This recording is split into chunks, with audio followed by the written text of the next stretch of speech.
farmàcia d'origen medieval de Llívia va ser tancada al públic l'any 1926.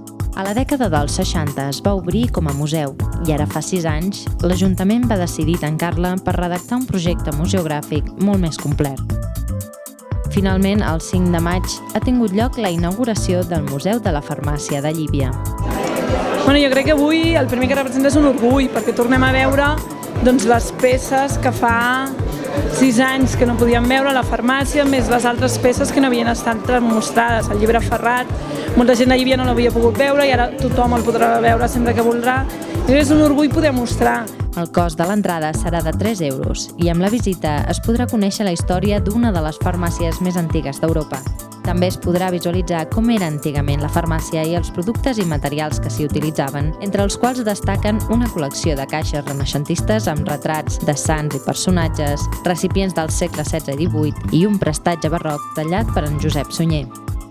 Hi ha 2 tipus de pots, els blancs i els blaus. Els blaus solament hi ha a la farmàcia de Llívia, la majoria de farmàcies de l'època solament hi ha de blancs. I després són importants les caixes que són d'estil renaixentista, tot que són del segle XVII, perquè són caixes de fusta policromades i de dintre es guardaven les herbes.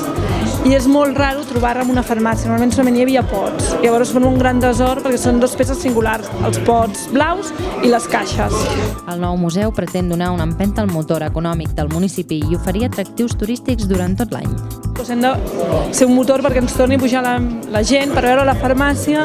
Hem aprofitat i farem unes excursions guiades, tant pel centre històric i l'església com pel museu, perquè la gent pugi i es pugui passar tot un matí a Llívia.